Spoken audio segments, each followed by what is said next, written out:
నమస్కారం sir. Navabharat news తరపున ఈరోజు విషయం చాలా ఇంట్రెస్ట్గా ఉండిపోతుంది. ఫస్ట్ మనము మన అతిథుల్ని పరిచయం చేసుకుందాం. తాడి బలరాం గారు. నమస్కారం అండి, నా పేరు తాడి బలరాం. నేను కార్టూనిస్టు. గతంలో ఈనాడులో పనిచేశాను, విప్లవ చిత్ర అన్నదాత విభాగాల్లో పనిచేశాను. అలాగే ఫిల్మ్ రైటర్గా ఈవీవి సత్యనారాయణ గారి సినిమాలకి పనిచేశాను. అలాగే చాలా సినిమాలకు చేశాను.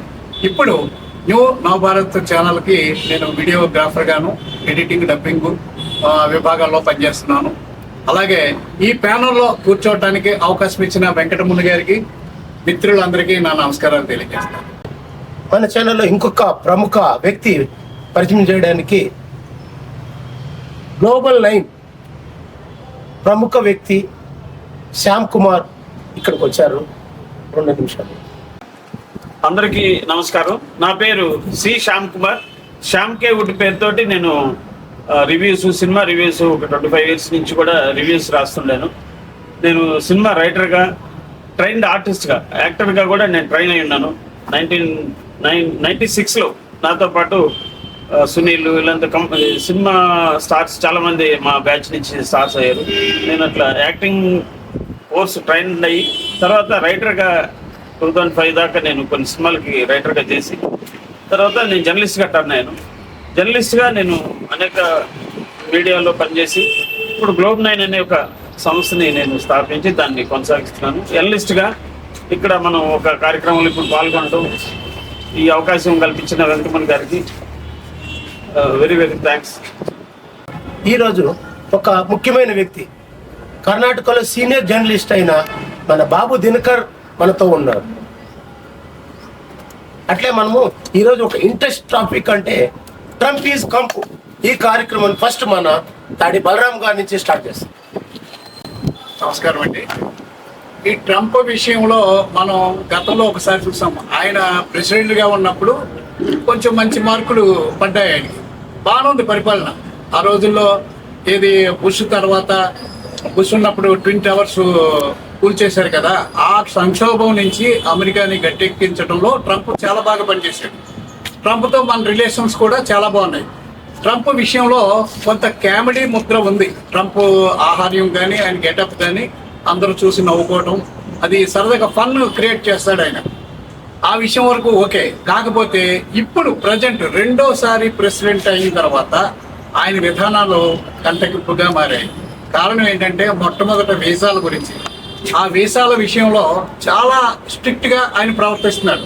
ముఖ్యంగా మన ఇండియన్స్ వెళ్ళి అక్కడ ఏదో టెస్ట్ వేసి వాళ్ళ సంపదనంతా దోసుకుంటున్నారు అనే ఫీలింగు ఆయన మాటల్లోనూ ఆయన చేతుల్లోనూ కనిపిస్తున్నాయి. ముఖ్యంగా మన ఇండియన్స్కి ఎప్పటి నుంచో అమెరికా, మన దగ్గర కూడా అమెరికా మోజు మామూలు విషయం కాదు. ఇప్పుడు 1960 నుంచి కూడా అమెరికాలో ఈ మనకున్న మోజు, అమెరికా వెళ్ళాడు, అమెరికా అల్లుడు, ఇలాంటివి ఎన్నో వచ్చినాయి. అమెరికా అనేది మనకు ఒక స్వప్నం. ఈవేళ చాలా తక్కువ, ప్రతి ఒక్కరూ అమెరికా వెళ్ళే అవకాశం ఈవేళ కలిగింది. అందుకని చాలామంది మన సైంటిస్టులు, శాస్త్రవేత్తలు, తర్వాత కళాకారులు, నిపుణులు అంతా అమెరికాలో పనిచేస్తున్నారు. తద్వారా అమెరికా ఆదాయం పెరుగుతుంది. దానికి ఆయన సంతోషించాలి. ఈ ముఖ్యంగా మన ఇండియన్స్నే టార్గెట్ చేశాడు ఆయన. ఆ ప్రపంచవ్యాప్తంగా అనేక మంది ఉన్నారు, కానీ ముఖ్యంగా ఆయన టార్గెట్ చేసింది ఇండియన్స్ని. ఈ విధానం మారాలి, ఈ ధోరణి మారాలి. ముఖ్యంగా ఈ మధ్య ఇది సుంకాల విషయం, అంటే పన్నులు చాలా దారుణంగా విధించాడు. వాటి గురించి మన మిత్రులు చాలా కూలంకషంగా వివరిస్తారు, వాళ్ళు చెప్తారు దీని గురించి. ఈరోజు ట్రంప్కి వచ్చిన మంట ఏమంటే, మనం రష్యా దగ్గర ఆయిల్ కొనడమే అపరాధముగా భావిస్తున్నాడు మన ట్రంప్ గారు. దాని గురించి, ఆ టారిఫ్ల గురించి శ్యామ్ కుమార్ గారు మాట్లాడతారు. ఓకే, ఇప్పుడు టారిఫ్ అనగానే మనకి ఇప్పుడు చైనా తోటి మొన్నటి వరకు ఆయన ట్రంప్ చైనాతో ఒక ఆట ఆడాలనుకుని చూశాడు. అంటే 25% నుంచి 50% అన్నాడు. ఇంకా డబుల్ చేస్తానని వాళ్ళని భయపెట్టి వాళ్ళతోటి ఒక గేమ్ ఆడాడు. తర్వాత ఇప్పుడు ఇండియాకి వచ్చాడు. ఇండియాకి టర్న్ అయింది ఆయన దృష్టి అంతా. ఇండియా మీద కాన్సన్ట్రేట్ చేసి మళ్ళీ టారిఫ్లు పెంచుతాను. ఏంటి రీజన్ అంటే 2-3 రీజన్స్ చెప్తున్నారు ఇప్పుడు ఎనలిస్టులు. ఒకటి, అందరికి తెలిసినట్టుగానే అతను మనల్ని సుంకాలు, అంటే ఇప్పుడు మిత్రుడు చెప్పినట్టుగా రష్యా తోటి క్రూడ్ ఆయిల్ కొంటే ఆ బిజినెస్ మీరు మీరు ఆ కూడాయిలు కొనటం వలన రష్యాని బలోపేతం చేస్తున్నారు ఆర్థికంగా. ఆ విధంగా రష్యా వెళ్ళి పక్కన ఉక్రెయిన్ మీద యుద్ధం చేస్తుంది. ఆ యుద్ధాన్ని ఆపాలంటే మీరు క్రూడ్ ఆయిల్ కొనొద్దు అని ఒక వంక పెడుతున్నాడు. అంటే ఇప్పుడు ఇది వాణిజ్యం, ప్రపంచవ్యాప్తంగా వాణిజ్యం. ఎవరైనా ఏ వ్యాపారైనా ఎవరైనా వాళ్ళ జేబులో ఖర్చు కాకుండా ఏది ఎక్కడ దొరుకుతుందో ఎత్తుక్కొని కొంటారు. ఇప్పుడు రష్యాలో మనకు తక్కువలో దొరుకుతుంది క్రూడ్ ఆయిల్, అక్కడ తక్కువ దొరుకుతున్నప్పుడు మనం అక్కడే కొంటాం. ఈయన చెప్పేది ఏంటి, మేము ప్రపంచ పోలీసు, నేను ప్రపంచ పెద్దన్నని, నేను చెప్పినట్టే అందగినాలి అన్ని దేశాలు, నా చెప్పు చేతుల్లో ఉండాలంటే కుదరదు. అది మనం మొదటి నుంచి ఒక అలీన దేశంగా ఉన్నాం. ఎవరితోటి ఏ గ్రూపుల్లోకి వెళ్ళలేదు. రష్యా గ్రూపులో లేవు, మనం అమెరికా గ్రూపులో లేవు. మనం ఒక తటస్థంగా ఉన్నాం. అదే మనకి ఏది బెస్టో అదే తీసుకుంటాం. ఒక రకంగా ఇప్పుడు ఈ 50 ఏళ్ల చరిత్ర తీసుకుంటే మనకి సాంకేతికంగా కూడా ఏ రోజు అమెరికా మనకు సాయం చేయలేదు. పక్కన పాకిస్తాన్ ఎగదొస్తుంది. పాకిస్తాన్కు ఉన్నంత మిత్రత్వం అంటే వాళ్ళ మనస్ఫూర్తిగా ఇప్పుడు మనసులో ఏముందనేది అది ఇప్పుడు బయటకు వచ్చింది. ఇంకొక విశ్లేషణ ఏంటంటే ఈ టారిఫ్ల వలన మన బిజినెస్ని దెబ్బ కొట్టాలి, మనం ఆర్థికంగా ఎదగకుండా చేయాలనేది ఇప్పుడు ఈ రోజు ప్రజెంట్ డే డిస్కషన్. ఇది అన్ని ఛానల్లో మార్నింగ్ చూస్తే అంటే మన ఇండియా ఆర్థికంగా ఎదగకుండా ఉండడానికి అతను శతవిధాల ప్రయత్నం చేస్తాడు. అతను అమెరికాలో ఎలక్షన్లో గెలిచిన ఉద్దేశం, అతను చెప్పిన స్లోగన్ వేరే. అతనేం చెప్పి అమెరికన్ ఫస్ట్ అన్నాడు. నువ్వు అమెరికన్ ఫస్ట్ ఉండి నువ్వు నీ అమెరికా గురించి ఆలోచించు, చేసుకో. కానీ వేరే దేశం నాశనం అవ్వాలి, వేరే దేశం పతనం అవ్వాలి, వేరే దేశం నా కాళ్ళ కింద ఉండాలి, నా చెప్పు చేతుల్లో ఉండాలంటే ఎట్టు కుదురుతుంది అసలు? అంటే అమెరికా విధానమే మొదటి నుంచి ఆయుధాలు అమ్ముకున్న ఒక వరస్ట్, ఒక వాళ్ళ విధానమే దరిద్రమైన విధానం. బిజినెస్ అంటే ఏ రెండు దేశాల మధ్యలో గొడవ పెట్టాలి, రెండు దేశాలకి ఆయుధాలు అమ్మాలి, ఆయుధాలతో బతికే దేశం అది. అయితే సార్ అన్నట్టు మనకి మొదటి నుంచి అమెరికా మోజు ఎందుకు వచ్చిందంటే అక్కడ ఒక నిజాయితీగా కష్టపడ్డ వాడికి ఫలితం దొరుకుతుంది.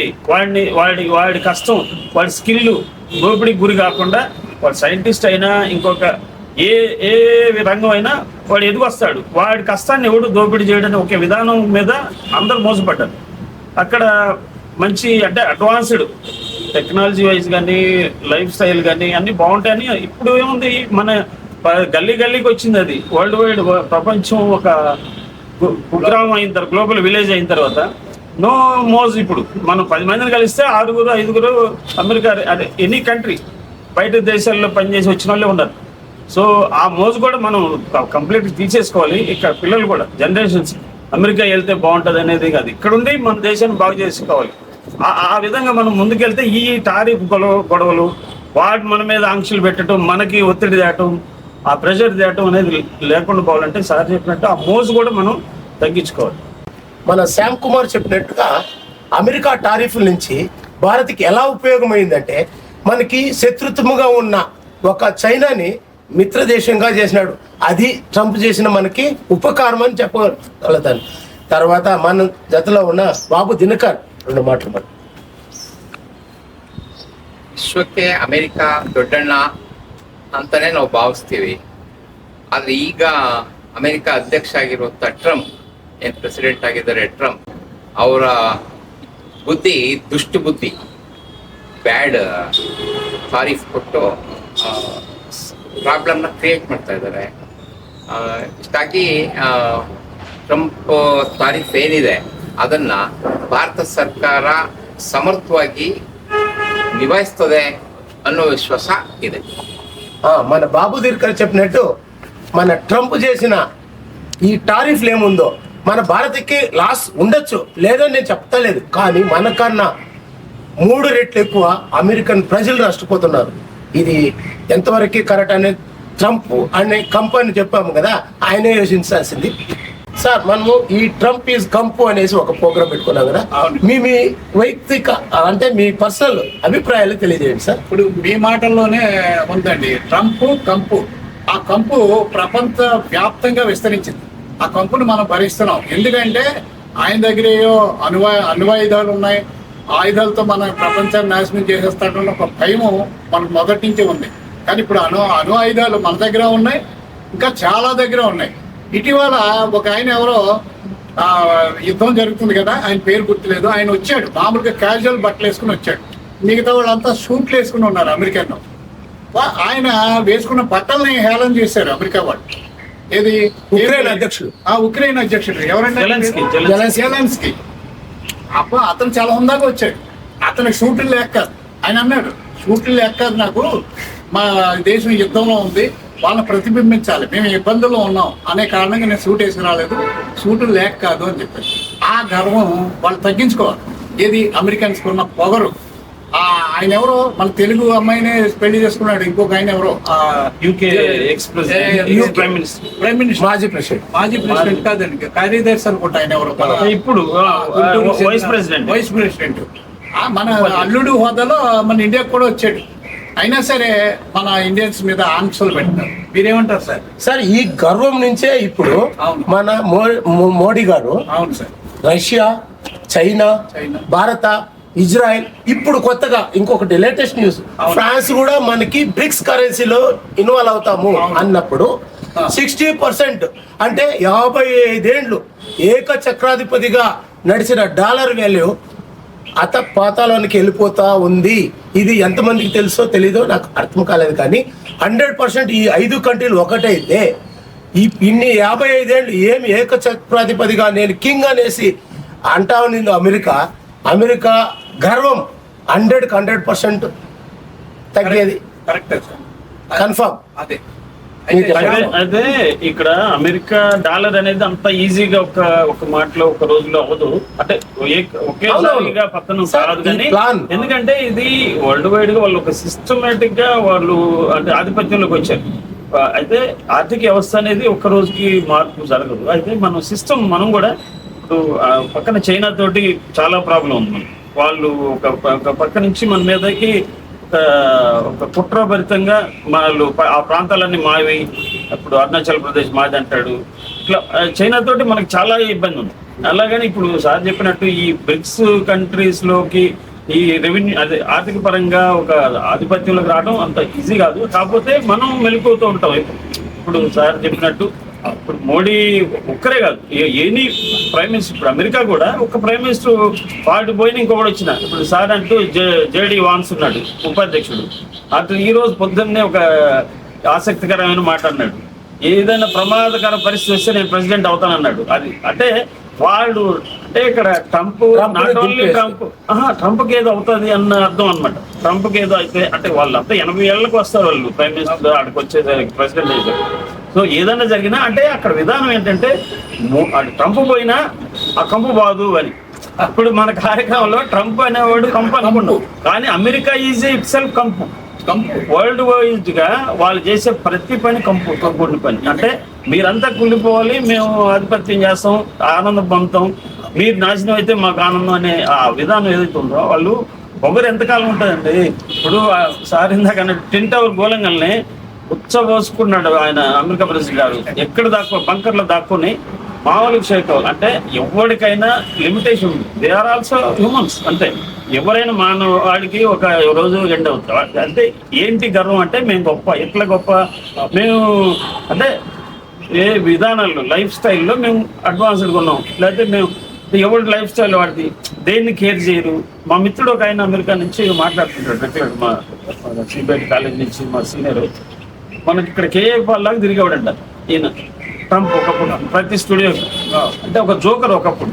అక్కడ వాళ్ళకి ఏంటంటే లేడీస్ని ప్రైమ్ మినిస్టర్గా వాళ్ళు ప్రొజెక్ట్ చేసుకోలేరు. ఇప్పుడు నేను చిన్నప్పుడు 35 years బ్యాక్ చదివే కాలేజీలు ఉన్నాను.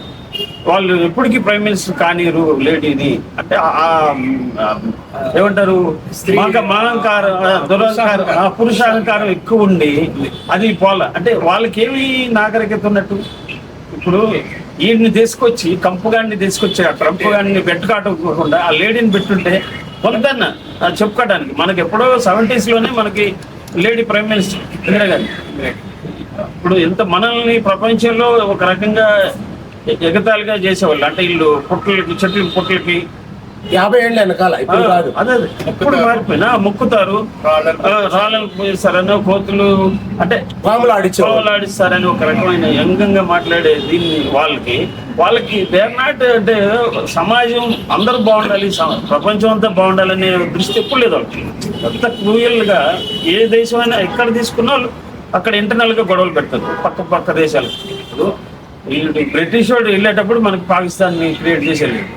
ఇప్పుడు అమెరికా వాడు కూడా ఎక్కడ అవకాశం ఉంటే అక్కడ ప్రపంచంలో ఈ గేమ్ నడుస్తుంటుంది. అదే మనం బ్యాలెన్స్ ఉంటుంది సార్ చెప్పినట్టు. ఆర్థిక వ్యవహారాల్లో దృష్టి పెట్టి మనం ఎదిగితే కంట్రోల్ చేయగలం సార్. ఒక్క నిమిషంలో, ఇంత ముందుగా అమెరికా అంటే భారత నమ్మకమైన ఒక కంట్రీగా ఉండింది, కానీ ఇప్పుడు నమ్మకమైన కంట్రీ కాదు. మన శ్యామ్ కుమార్ చెప్పినట్టుగా ఇంత ముందుగా ఉండొచ్చు 55 ఏళ్ళ నుంచి. ఇప్పుడు మనము డౌట్ గానే చూస్తాం. ఇంక పైన ఎవరైనా అధ్యక్షులు రండి సార్, మొదల్లాగా మనము వాళ్ళు పూర్తిగా నమ్మే అంత పరిస్థితి లేదు.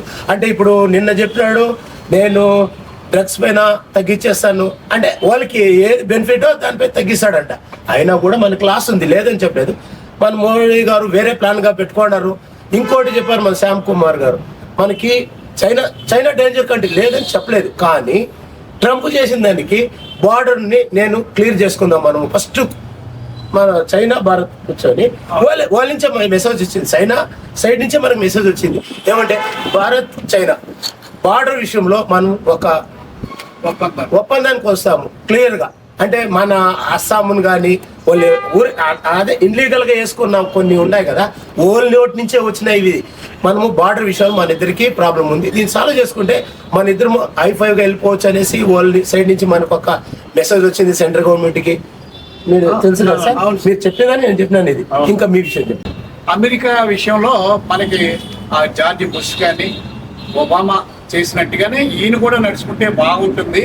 అంతకుముందు రొనాల్డ్ రేగన్ నుంచి కూడా నేను అమెరికాను అబ్జర్వ్ చేస్తున్నాను. రొనాల్డ్ రేగన్ అని ఆయన సినిమా నటుడు, ఆయన అమెరికా అధ్యక్షుడే అయ్యాడు. ఆయనే ఇప్పుడు మన ఎన్టీ రామారావు గారు కానీ వీళ్ళంతా అధ్యక్షులు కావటానికి రొనాల్డ్ రేగనే ముందుగా బీజం వేశాడు. అంచేత అమెరికా పెత్తనం ముందు మనం ఎవరు సహించలేము, ఎందుకంటే ఆ పెత్తనాలన్నీ పోతాయి. ప్రపంచంలో మొత్తం ఈ స్వేచ్ఛ అనేది మనకి చాలా ఇంపార్టెంట్. మానవత్వం ఇవన్నీ పరిగణలోకి తీసుకుని పరిపాలించాలి. కాబట్టి విరుగుట కొరకే అనే సామెత ఉంది. అలాగే ఈ అమెరికా పెత్తనాన్ని సహించలేము, ప్రపంచ దేశాలన్నీ కూడా గమనిస్తున్నాయి. ఆ విధంగా ట్రంప్ కంపుని తగ్గించుకుంటే బెటర్ అని నా ఉద్దేశం. దానికి నేను ఇందాక అదే మాట చెప్పాను. యాక్చువల్లీ విరుగుడు కొరకే ఇప్పుడు ఉన్న పరిస్థితుల్లో ఇప్పుడు ఎనాలిసిస్ ఏంటంటే అమెరికా వెనకబడిపోతుంది. రేపు చైనాకి ధీటుగా ఇప్పుడు మోనోపలి రాకూడదు. ఎప్పుడైనా అంటే రష్యా అమెరికాకి మనం చిన్నప్పటి నుంచి ఒక 40 years నుంచి వాటి ఇద్దరు ప్రచన్న యుద్ధం, డైరెక్ట్ గా యుద్ధం లేకపోయినా 1970లో ఇందిరాగాంధీకి చెప్పాడు అన్నమాట, మేము మీ భారత్ని కంప్లీట్ ముగిచేస్తాము అనేసి. ఆ టైంలో మనకి 100% భారత్ పైన మీరు ఏమైనా కానీ ఒక్క బాంబు వేస్తే అమెరికా ఉండదనేసి ఆ రోజు రష్యా మనకు సపోర్ట్ చేసిన వల్లే అందరూ తగ్గినారు. లేకుండా ఉంటే భారత్ ఆ రోజే మనం ఏమైంటామో తెలియదు. కొంచెం డ్యామేజ్ చేయాలని గట్టిగా మనకి ఏం లేదు. అప్పుడు పాకిస్తాన్ మనకు అప్పుడు ఫ్రెండ్ కాదు అమెరికా, మనకు ఏ రోజు కాదు సార్, అసలు ఇప్పుడు కూడా కాదు. మీరు అంటే ఒక యాంగిల్లో మన ఎనాలిసిస్ లో కానీ యాక్చువల్లీ రికార్డ్స్ ప్రకారం అమెరికా ఎప్పుడు ఇక్కడ వాళ్ళ స్పై చేసి ఆ గవర్నమెంట్ ఇందిరాగాంధీ లాంటి అంటే స్ట్రాంగ్ ఉమెన్ ఉన్నా కూడా అప్పుడు నుంచి కూడా ఆమెకి వార్నింగ్ ఇచ్చినట్టు మనం ఈ మధ్య చదివాం. ఏది అప్పుడు అనేక విషయాల్లో ఏది పాకిస్తాన్ తోటి యుద్ధం జరిగేటప్పుడు కూడా వార్నింగ్ ఇస్తే ప్రెస్ మీట్ కి కూర్చున్నారు ఇద్దరు. ఏది అమెరికా అంటే జస్ట్ కూర్చోవాలి. మన ఇండియా చుట్టూ ఉన్నాయి. అప్పుడు నెక్స్ట్ ఆ పాయింట్కి వస్తున్నాను నేను. అప్పుడు యుద్ధం ఆపేయమని చెప్పి ప్రెస్ మీట్ పెట్టించాడు ఆయన అమెరికా ప్రెసిడెంట్. అప్పుడు అయితే ఈ పెట్టుకుని వచ్చేసింది. అప్పుడు ఏంటి మా ప్రెసిడెంట్ చెప్తే వెళ్ళిపోతున్నారని ఆయన వాళ్ళ సెక్రటరీ అడిగితే, నాకు మీరు చెప్పేది నేను ఏది పాటించడం లేదు, నేను ఫాలో అవ్వట్లేదు, యుద్ధం జరుగుతుంది, మాకేం కావాలో మేము ఏం చేయాలో మాకు తెలుసు అని వచ్చేసి యుద్ధం స్టార్ట్ అయిన తర్వాత అప్పుడు గాజీ అనే ఒక అండర్ వాటర్ ఉండే వైజాగ్ దగ్గర సబ్మెరైన్ తోటి ఇండియాకి దాడికి వచ్చారు. ఆ టైంలో టెక్నికల్ గా అది పనిచేయక అది ఆగిపోయింది. ఈ లోపు అసలు దాన్ని పసిగట్టి అక్కడి నుంచి రాడార్ తోటి రష్యా నుంచి మనకి ఇన్స్ట్రక్షన్ వచ్చింది, ఇమీడియట్ గా గాజీ మీకు అటాక్ అవుతుంది, దాని మీద మీరు జాగ్రత్త పడమంటే అప్పుడు దాన్ని మనం రష్యా ప్రెసిడెంట్ వార్నింగ్ ఇచ్చాడు అమెరికా, మీరు ఇండియాకి ఏమైనా కానీ హాని చేస్తే మేము మీకు డైరెక్ట్ గా అటాక్ చేస్తామనేసి. అంటే మనకి చాలా సపోర్ట్గా ఉంది రష్యా ఎన్నో విషయాలు, క్రయోజనిక్ టెక్నాలజీ దగ్గర నుంచి. ఇప్పుడు మనం ఈరోజు ఇస్రో ఇంత డెవలప్ అయిందంటే అనేక విషయాలు టెక్నాలజీ విషయంలో మనకి రష్యా అసలు ఎంత ఎన్నుదన్నుగా ఉందంటే అది ఈరోజు మనం ఇప్పుడు స్ట్రాంగ్గా నిలబడగలిగాం.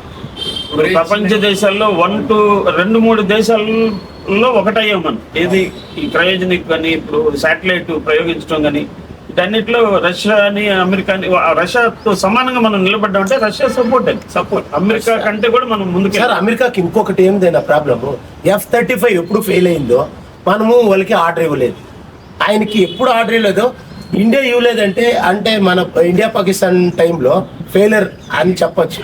అంటే బ్రిటన్ ప్రయోగించింది 2 ఫెయిలర్ అయినాయి. అది ప్రపంచంలో అందరికీ తెలుసు F-35 ఫెయిలర్ అనేసి. అందుకే వాడికి బిజినెస్ చూస్తున్నాడు, ఓ ఇండియా నుంచే మనకి బ్యాడ్ నేమ్ వచ్చింది అనేసి కొంచెం ఎక్కువగా మన ఇండియా పైన ఆయనకి టారిఫ్లు విధించడానికి. అంటే నేను శత్రుదేశం అనను, ఆయన కూడా అనలేదు. ఏమంటే వాళ్ళు ప్రతినిధినే వైట్ హౌస్లో టారిఫ్ కాదు నిర్బంధన అన్నాడు, కానీ తర్వాత వాళ్ళు సరి చేసుకున్నారు. కానీ వాళ్ళ మనసులో ఉండేది నిర్బంధం అనేసి వాళ్ళు ప్రతినిధి చెప్పినాడు సార్, కానీ మళ్ళీ సరి చేసుకున్నారు. కానీ వాళ్ళు చేస్తా ఉండేది టారిఫ్లు కాదు, నిర్బంధమే. మీరు ప్రతి ఒక్కరు అర్థం చేసుకోవాల్సింది. అయితే అమెరికా అనేది ఒక వ్యక్తితోటి ఒక ట్రంప్ తోటే కంపు పోతుందని ఇందాక ముందే అన్న, కంపు అర్థంతో కాదు, వాళ్ళు మారాలి. జేడీ వాన్స్ అయినా ట్రంప్ని గెలిపించడంలో ఎంతో, 2వ సారి గెలవటంలో ఎలన్ మాస్క్ ఎంతో పాటుపడ్డాడు.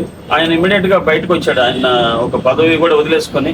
తర్వాత ఇప్పుడు జేడీ వాన్స్ ఈ రోజు చెప్పిన మాటలను బట్టి అంటే ఈ ఒకటి అర్థమవుతుంది, ఇక్కడ ట్రంప్ పర్మనెంట్ కాదు అక్కడ, కానీ వాళ్ళ ఆలోచన విధానం మారాలి.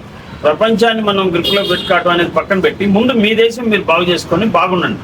ఎందుకంటే ఇప్పుడు ఆ ప్రపంచం మొత్తం ఆధిపత్యం చేస్తా ఉన్న రోజులు పోయి అన్ని దేశాల్లో దాదాపు ప్రజాస్వామ్యం నడుస్తున్న పరిస్థితుల్లో వరల్డ్ వైడ్గా కూడా ప్రజాస్వామ్యంగా ఉండాలి, డెమోక్రటిక్ ఉండాలి. మీ కంట్రీని మీరు బాగు చేసుకోండి. మేమంతా ఈ ప్యానల్ తరఫున మేము చెప్పేది ఏంటంటే అమెరికన్స్ ప్రెసిడెంట్ ఎవరైనా ఆ విధానం ఏంటంటే మేము ప్రపంచాన్ని వెళ్తాం, ప్రపంచాన్ని ఆధిపత్యం మాకే ఉండాలనేది మర్చిపోండి, ఇంకా అది సాగవు. నమస్కారం. అలాగే ఇప్పుడు అమెరికా ఎంత గొప్ప దేశమైనా అక్కడ మచ్చలు కనిపిస్తూనే ఉన్నాయి. మనకి మితిమీరిన స్వేచ్ఛ ఎట్టి పరిస్థితుల్లో మంచిది కాదు. ఫిలడెల్ఫియా డౌన్ టౌన్ ప్రాంతాల్లో మత్తు పదార్థాలతో వాళ్ళు ఎంత దారుణంగా ఉన్నారో మనం యూట్యూబ్లో చూస్తే తెలుస్తుంది. వాళ్ళు మితిమీరిన డ్రగ్స్ తీసుకుని ఆ లేవలేని పరిస్థితుల్లో ఎంత దారుణంగా ప్రవర్తిస్తున్నారో చూడండి. ఒంటి మీద బట్టలు లేకుండా అది తగ్గించుకోండి. ముందు మీ అమెరికా మోజుని, అమెరికా గొప్పతనాన్ని అవి తగ్గిస్తున్నాయి. ముందు ఆ డ్రగ్స్ బ్యాన్ చేయండి. అయ్యా ట్రంప్ గారు, దయచేసి మీ కంపెనీ కొంత తగ్గించుకోండి. సార్ ఈ డిబేట్కి ఇచ్చేసిన తాడి బలరామ్ గారికి నమస్కారం. Globe9 శ్యామ్ కుమార్కి నా నమస్కారం. అలాగే మన బాబు దినకర్ సీనియర్ జర్నలిస్ట్కి మా NBS నుంచి నమస్కారం.